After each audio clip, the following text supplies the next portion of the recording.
माझ्या एका नवीन व्हिडिओमध्ये. तर बरेच दिवस झाले व्हिडिओ बनवला नव्हता कारण मला कॉन्टेंटच भेटत नाही आहे. तर आता उन्हाळ्याच्या सुट्ट्या आहेत, तर मी आत्ता अलीकडे म्हणजे 3-4 वर्षांपूर्वी पासून जो साठवणीचा मसाला असतो ना, कोल्हापुरी चटणी, तर ती मी इथे बदलापूरमध्येच बनवते.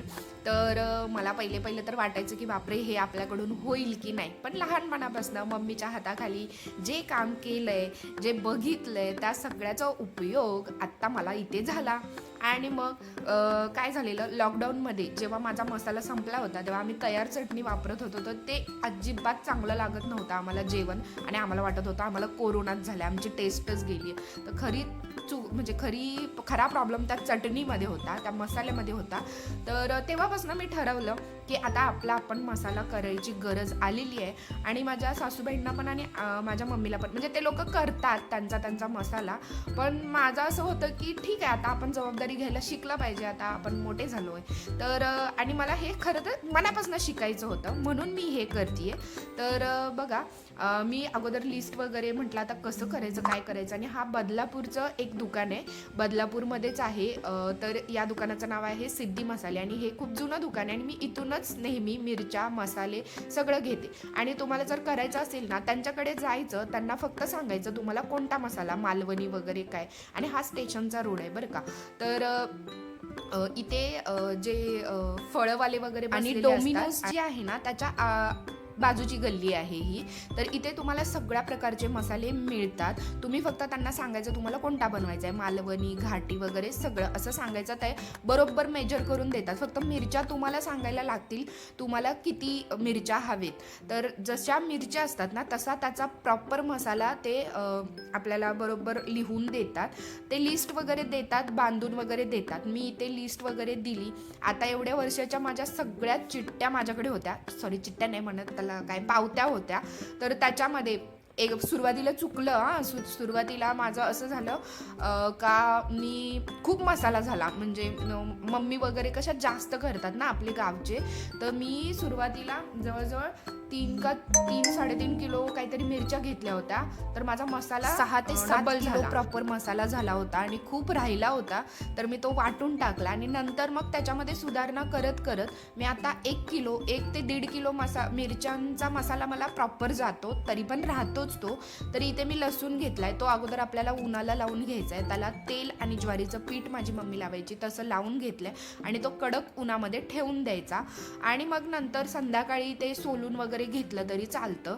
तर मिरच्या पण आपल्याला छान अशा वाळवून घ्यायच्या आहेत. आणि मी सकाळीच मिरच्या वाळवायला घातल्या होत्या, कारण रात्री आम्ही मसाला घेऊन आलो होतो. आणि हे बघा, मी वेळाने गेली तर सगळी वाट लागली होती, कारण दगड आम्ही मोजकेच ठेवले होते. आणि हवा इतकी होती ना, सगळ्या मिरच्या उडाल्या होत्या आणि सगळ्या मिक्स पण झाल्या. माझ्याकडे 3 ते 4 प्रकारच्या मिरच्या होत्या, शंकेश्वरी, लवंगी, काश्मीरी आणि एक कोणती तरी पांडी का काहीतरी असते, अशा 4 मिरच्या, ज्याच्यामध्ये तिखट असतं, ज्याच्यामध्ये कलरसाठी आणि असं सगळं मिक्स असतं ते. तर त्याला लागेल तेवढा मसाला मी डिस्क्रिप्शन बॉक्समध्ये सगळ्या मसाल्यांची लिस्ट, मिरच्या, मसाला, ग्राम वगैरे जे काय असेल ते सगळं लिहून देणार आहे. तुम्ही डिस्क्रिप्शन बॉक्स चेक करा जर तुम्हाला मसाला प्रॉपर बनवायचा असेल तर. आणि हां, मला तेच सांगायचं होतं की माझा मसाला फसला कसा होता. इथे आम्ही देठं काढतोय, आणि हे माझे मिस्टर आहेत, हे मला नेहमीच मदत करतात, आणि ह्यांच्यामुळेच हे सगळं मला सुचतं करायला की हां, आपण हे करूया, आपण ते करूया, कारण हे थोडंसं मदत करतात त्यामुळे. तर काय झालेलं, मी एकदा काय केलं, खडे मसाले जे पण होते त्यातले मोजकेच असतात जे तेलामध्ये तळायचे असतात, पण मी बिंडोकपणा असा केला, मी यूट्यूबमध्ये कोणाचा तरी व्हिडिओ बघितला होता. तर मग मी बरेच मसाले असे तेलावरती परतले, आणि त्याच्यामुळे काय झालं, ते ओलं झालं. प्लस खोबरं जे असतं ना, ते खिसून, सुकं खोबरं किसून ते भाजायचं असतं, आणि ते पण भाजून मी त्या अख्ख्या मसाल्यांमध्ये टाकलं. त्यामुळे पूर्ण म्हणजे कसं झालं होतं, भरभरीत झाला असा एकदम मसाला तो. आणि त्याच्यामुळे काय झालं, ते बोलले की तुमचा खराब नाही होणार आहे, पण भरभरीत, एकदम भरभरीत असा आपल्या चटणीसारखा तो दिसतच नव्हता. मग त्यांनी मला सांगितलं होतं की डंगामध्ये ते बारीक नाही होणार, तुम्ही घरी जाऊन मिक्सरला ते बारीक करा आणि मग ते होईल प्रॉपर. मग घरी आल्यानंतर मी मिक्सरला थोडं लावून ते बारीक केलं, आणि व्यवस्थित झाला. खराब काहीच झालं नाही, कारण आपण मसाला घेत होतं, मी मसाला बनवतो ना, तर त्याला खूप खर्च येतो. आणि मला एवढं टेन्शन आलेलं की आता माझा सगळा मसाला खराब झाला, असं टेन्शन आलेलं. आणि हां, हा जो व्ह्यू आहे ना, हा आमच्या बिल्डिंगच्या इथून दिसतो. इतकं सुंदर वाटतं. पण सगळं जंगल झालं आहे इमारतींचं, सगळीकडे बिल्डिंग्स होत आहेत. तर कधी नाही ते आलो होतो खूप दिवसांनी वरती, कारण माझं जास्त येणं होत नाही, म्हणून मग छान असा व्हिडिओ काढून घेतला. आणि त्याच्यानंतर रात्री सगळं म्हणजे आमचं जेवण खाणं वगैरे सगळं आवरलं. भांडी वगैरे घासल्यानंतर दोघंजण मिळून आम्ही लसूण वगैरे सोलून घेतला. आणि मग लसूण सोलून झाल्यानंतर ना मी तसाच तो पिशवीत ओपनच करून ठेवलेला, बंद नाही करून ठेवला. आणि दुसऱ्या दिवशी परत मी सगळ्या मिरच्यांना, आणि हे हळकुंड आहे ना, हे 1 किलो आहे. हे मला 2 वर्ष जातं ह्याची पावडर. आणि म्हणजे आपल्याला काय म्हणतात, घरगुती हळकुंड असावं, म्हणजे हळद पावडर, म्हणून मी हे बनवते. आणि धने पावडर पण बनवते, आणि रेड काश्मीरी मिरचीची पावडर पण बनवते. तर मी मिरच्या परत सकाळी वरती सुकत घातल्या होत्या. आणि त्याच्यानंतर आहे ना, इथे मी कांदा भाजायला घेतलाय. तर कांदा अर्धा किलो घातलेला मला वाटते त्यांनी, म्हणजे ते पण देतात ते कांद्याचं वगैरे माप. आणि कोथिंबीर मला वाटते 1 जुडी 20 रुपयाची. आणि आलं थोडंसं, म्हणजे 10चं दिलेलं, त्यातलं पण थोडं मी बाजूला काढून ठेवलेलं. आणि तेवढं सगळं आलं घेतलं होतं मी घालायसाठी. तुम्ही ते बघू शकता. आणि कांदा पूर्ण कलर चेंज होईपर्यंत आपल्याला भाजून घ्यायचा आहे. सकाळी उठल्या उठल्या मी हेच काम करायला घेतलेलं, कारण हे भाजल्यानंतर कांदा भाजायला खूप वेळ पण लागतो. आणि ते भाजल्यानंतर हे पण करायला लागतं, थंड पण व्हायला लागतं, तरच आपल्याला ते मिक्सरला लावायचं असतं. आणि इथे माझी जेवणाची वगैरे सगळी मी तयारी करून घेतली होती, कारण मसाला करायचा तर वेळ होणार म्हणून. मुलं वगैरे घरीच होते, आज सुट्टी होती. तर तुम्ही बघू शकताय कांद्याचा कलर चेंज होत आलेला आहे. थोडासा ब्राउनिश कलर झाला ना, मग आपल्याला हे काढून घ्यायचंय खाली, आणि ते थंड करून घ्यायचंय. आणि इथे सगळे अख्खे मसाले मी क्लीन करायची काही गरज नसते, क्लीनच असतात हे, पण थोडे थोडे असे बघून आणि पुड्या सोडून मी इथे ठेवलं होतं सगळं. आणि आता हे सगळं आपल्याला भाजायचं आहे. आणि ह्यातल्या थोड्याच ज्या गोष्टी आहेत ना, त्या आपल्याला थोड्याशा तेलावर परतायच्या असतात.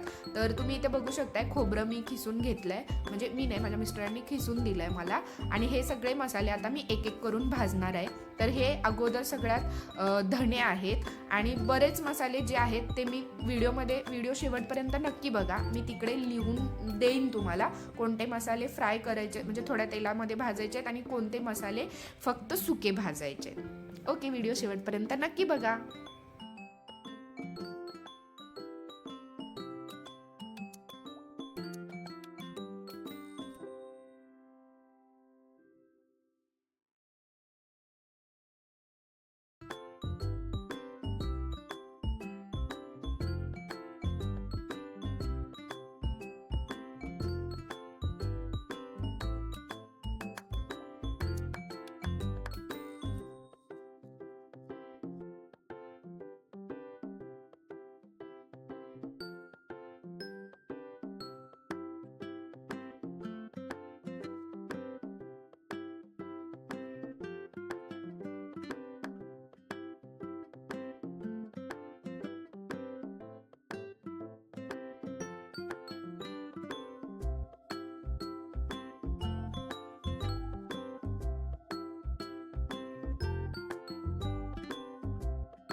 आता हे झालं सगळं सुक्या मसाल्यांचं. तर आता ओला मसाला काय काय घ्यायचा आहे, लसूण, आलं, हे लसूण तर सोलून घेतलं आपण, आलं छोटं छोटं कट करून घ्यायचं आणि त्यातला थोडा थोडा भाग घ्यायचा, त्यात मोठं मीठ घालायचं आणि मीठ ना उन्हाला लावून घ्यायचं आहे आपल्याला. तर हे सगळं मिक्सरमधून आपल्याला बारीक असं पेस्ट करून घ्यायचं आहे आणि ते सगळं अलग अलग ठेवायचं आहे. म्हणजे कांद्याची पेस्ट वेगळी, आलं लसणाची पेस्ट वेगळी, कोथिंबीर मी आल्या लसूण पेस्टमध्येच टाकली होती. तर ते सगळं वेगळं आणि खोबरं आपण छान असं भाजून घ्यायचं आहे खरपूस आणि त्याची पण पेस्ट करून ती वेगळी ठेवायची आहे. खोबऱ्यामध्ये जर मीठ नाही घातलं तर चालेल, पण कांदा आणि आलं लसूण ह्याच्यामध्ये मीठ घालून तुम्ही ते वाटून घ्यायचे. इथे मी सगळ्या पेस्ट करून वेगवेगळ्या डब्यामध्ये भरून घेतलेल्या आहेत आणि बाकीचे सगळे मसाले पण माझे भाजून रेडी आहेत. मी ज्या डब्यामध्ये मसाले नेणार होती ना त्याच डब्यामध्ये मी सगळे मसाले भाजून ठेवले होते. ते थोडे उघडे करून ठेवायचे म्हणजे ते थंड होतात. तर इथे मी वरती घातलेल्या मिरच्या सुद्धा बघा उन्हामध्ये, कडक उन्हामध्ये एकदम सुकलेल्या आहेत. तर त्या मी भरून घेतल्या प्लास्टिकच्या पिशवीमध्ये किंवा पोत्यामध्ये. आपल्याला त्या सगळ्या मिरच्या व्यवस्थित भरून घ्यायच्या आहेत. इथे तुम्ही बघू शकता. आणि मिरची ना अशी मधून आपण अशी कट करायची किंवा दाबायची, तर ती ना अशी ती हे झाली पाहिजे, मोडली पाहिजे, अशी वाकली नाही पाहिजे. म्हणजे आपल्या मिरच्या एकदम छान अशा व्यवस्थित सुकलेल्या आहेत. तर तुम्ही इथे बघू शकताय सगळं मी सामान बांधून वगैरे घेतलंय ह्या डब्यामध्ये. आता ते पूर्ण थंड झालाय तो खडा मसाला जो होता तो. आणि इथे सगळा ओला मसाला आणि ह्या आहेत माझ्या मिरच्या. तर इथे तुम्ही बघू शकताय हा जो पहिला गोल डब्बा आहे आणि इथे मीठ पण आहे. तर यामध्ये सगळा भाजलेला मसाला आहे. ठीक आहे, तुम्ही इथे बघू शकताय सगळे मसाले मी भाजलेले आहेत. तेलावर भाजलेले पण ह्यातच टाकलेत, पण ते जास्त तेलावर नाही, कमी तेलामध्ये परतून घेतलेले होते. आणि ही आहे कांद्याची पेस्ट, हे मोठं मीठ आहे.